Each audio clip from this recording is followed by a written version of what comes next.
Oh yeah, what's up YouTube? TP back here. Today I'm going to be breaking down this Raid Hardpoint gameplay against Impact. We ended up losing by about 30-ish points. I'm just going to go through some stuff that we need to work on, little things that we did to lose this map that we easily should have won about, a couple minutes earlier, but we end up losing by 30, and I'm going to explain what we did wrong and why that sort of score change happened when we had complete control of hills and we ended up, just not playing it properly, over challenging gunfights, and didn't really help out our teammates, as well as holding crucial spawns on hills like Garage and B-Ball, etc.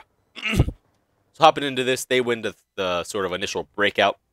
They start outgunning us on this circle hill. I think they end up having like a 40-ish second hill time lead. So, that's just how that first hill works. We need to make sure we're doing a good job right now. We're not over challenging. We're actually picking off some people, which is really good.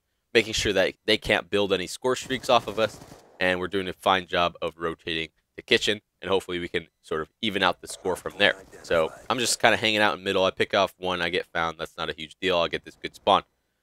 They're doing like a 2-and-2 push. They end up breaking us out of it. That's not a huge deal because we have the good spawn and still have map control. So we're just, got to win some gunfights right now. I kill one in the back. There's two more in hill. Need to make sure we win these gunfights. We trade. One last guy in money, the guy in the back dies, and doing a good job of sort of evening out the score. Teammates are doing a great job of winning these gunfights. Aches and Crim did a good job right there with their teamwork, baiting and switching, and picking up easy kills. Now we're just got to pick up the rest of this scrap time and then make our transition to the Garage Hill, whether that be from pool. Usually you want to do it from pool if you're still getting that good spawn, but regardless of where you're spawning, you need to start making that rotation early. And hopefully you can catch some people on their team rotating early as well. So me and Clayster do a good job of, picking up these kills. I'm pretty sure he gets like 3 of people off the rotation cutoff. That's a great job by him. So I just pick up the hill while he's getting pretty much every other cutoff. I know there's one guy glass over there because my teammate just died, but I know he has an AR. There's no point for me in challenging this guy. That you see me playing a little bit more patient right now. I know this guy isn't pushing yet and it doesn't really matter because none of my teammates have died. So I'm just playing it patient. We have complete control. My teammate does end up spawning out right there, but me getting that kill and staying alive, I feel like is more important than one of my teammates spawning there. So that's why I played it a little bit slower. But you'll see on the last rotation on this Garage Hill that they end up blocking that glass spawn, and it ends up screwing over the people in hill, and it becomes like a 4v2 situation. But you'll see that later. So I do a good job of staying alive right here. I end up getting my score streaks holding this hill. Great plays by me. So moving on from this Garage Hill, I have streaks, so I tell my teammates to rotate Laundry side because I can bomb out the guys at the back rock and the stairs, etc. So they're completely set up on this hill. Aches and Crim trade kills. That's fine over there. They just need to stay alive. Aches picks up 2. I'm like, Aches, just tell me when to use it. Sure enough, he tells me. I'm like, all right, I'm bombing out back rock, and I'll hit the guy in hill. So they have one guy back rock, which Aches kills because of the lightning. And then there's a guy Tiki and a guy hill. So I don't know what our guy Pool was doing. He probably should have pushed right away with Crim. They probably could have traded that kill in Tiki, but instead they end up having 2 guys in hill, and it really ends up screwing us over.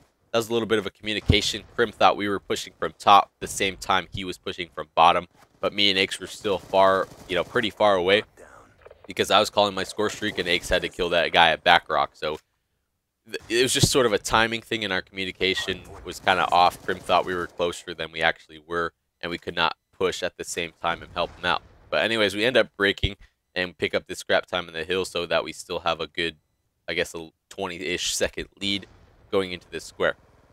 So I make a mistake right here. I never want to push Pool with a SMG. It's just, it's an impossible gunfight to win, especially on 3-bar. So not the greatest of ideas by my part, but I still have 2 of my streaks. I got my Sentry Gun and Hellstorm. But Clayster and Aches do a great job of holding this hill right now. We break it pretty easily, which I'm surprised that we did. And now we're just picking up some good time, and we should get a majority of it if we just keep slaying like we are right now. So we're just trading effectively. I get really unlucky right now. I don't know if he meant to hit that nade there, but it ended up killing me. They ended up getting 2 dead when I could have easily killed Killa. And I guess just a great play by them, but we're still picking up some good time. Killa goes huge again with that Scorpion, picks us up. But, we still got the majority of that time. We're doing all right. They end up breaking. Probably could have went a little bit better on our favor, and we could have helped out our teammates a little bit more. It's just more a matter of me getting unlucky, getting hit by that nade that was, I feel like it was really short. So I got my sentry set up, picking up some cutoffs for my teammates to catch another guy off the pool. So he should spawn bottom by garage. And sure enough, they have top control. They end up spawning top because I went for that kill because I thought my teammate was already at laundry and could have blocked that spawn. But anyways, we did it fine. I'm the last guy in hill. My teammate dies, so I think I got a little bit too aggressive right there. Maybe I should have played for the contest. And instead of challenging that second guy, once I got that first guy, just played a little bit more safe and waited for my teammate's help. I feel like that would have went much better for us. So little things like that. I thought I had more help than I actually did, so I decided to fight. Ended up screwing us over.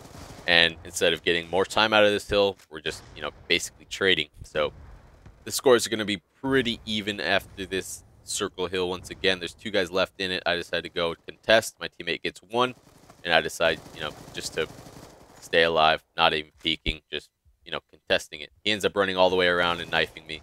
So I was just trying to contest, playing it smart. Eggs picks him up, so that's not a big deal at all. So score's pretty even. The rotation worked in our favor pretty well. There's one guy back rock. I end up getting BS because I'm on 3-bar. Not a huge steal, though. He had the jump on me anyways. So anyways, because I lost that gunfight, the guy in the hill got screwed over. So now I'm alone in money. I decided just to, slay it up a little bit. I see my teammates pushing.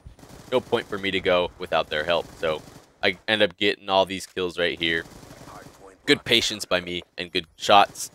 We ended up breaking, but, 2 of my teammates traded, and they were still getting that good spawn, so it didn't really matter, did it? We got these kills, but if they're getting the good spawn and still overrunning the hill, it doesn't really matter, and they still end up getting the majority of this kitchen time. So, about 20 seconds left, we just give it up. Me and Clayster do the rotation again. He's doing a great job of holding glass while I'm watching the art side and road. Usually people won't rotate through middle unless it's sort of a scrappy situation and they're trying to catch someone off guard. So Clayster and I doing a great job, and you'll see the problem that we make on this garage hill right now. They end up getting through glass, and so nothing I can really do right now. I'm just trying to wait. Prim decides to push over there. He gets outgunned by Parasite. Parasite's doing a great job. He picks up 2 kills. Those 2 kills basically allow them to break this hill on us because our teammates are, spawning out while they're still getting the good spawn. So right here is the crucial situation. We have numbers. We really need to go and make sure we break that glass side hill. We did not do that. The 2 guys in hill played it a little bit too slow, and they ended up getting that good spawn. So all the kills that we were getting were basically pointless. Karma and Parasite were blocking that glass side, so every kill that we got, we were spawning out and they were spawning in. So we would kill them, but they'd spawn so close it was like we weren't killing them at all. They ended up getting numbers on us because of that reason. So when we had numbers right there for a good 5 seconds or so, when you have numbers like that, we really need to pick up on where the other team is at, because I knew 1 or 2 of them spawned out based on how they were pushing. So those last 2 guys at glass are way more important than getting those kills on the art side, because if we can protect that spawn, the kills that we get will be way more beneficial, and it would have worked out a lot better for us. Same thing on this B-wall hill. We just got absolutely destroyed. We had complete top control, and they just literally ran through us, and me and Ace got screwed over in the hill. I don't know if what happened, if we just got absolutely destroyed, but we were completely set up. We would have easily taken like a great lead going into the last hill and probably won pretty easily, but we ended up getting just absolutely destroyed. I decided to do like a last-ditch effort flank right here. I ended up getting 3 kills and not getting the 4th because I have to reload, but we end up breaking and getting the stupid little scrap time. But I don't know how or why it is happening, but we had a complete setup. Should have had at least 40 seconds out of that, and we just we got like 10. It doesn't make any sense. We need to do a better job of fighting gunfights that are more in our favor, so that we don't get broke so easily. Like they use stuns and EMPs a little bit, but that shouldn't really affect our setup that much. Just shoot, post up in a head glitch and shoot your damn gun. So little things like that caused the score to change into their favor, where we should have won, pretty easily beforehand. We should have won about 250 to 70 at that garage and with B-ball combined. So, little things like that, the rotational things, figuring out when to push the spawn to get it back in your favor, knowing when to challenge aggressively and when to play patient and wait for your teammates are all stuff we need to do better. And just, you know, the basics. Getting kills when we need them, holding hills properly, making them look for you, you know, fighting in your favor, not in theirs. Get all the time out of the hill. Anyways, guys, we played pretty well. Kills were pretty even, but little things like that make the time change drastically, and they end up squeaking out the win by about 34 points. So hopefully this breakdown helped you guys out, figured out why we lost and what we need to do better. Hopefully you guys enjoy this series. I'll do some more videos for you guys. As always, subscribe to the channel. Follow me on all my different stuff on the links below. Have a good one, dudes. Peace!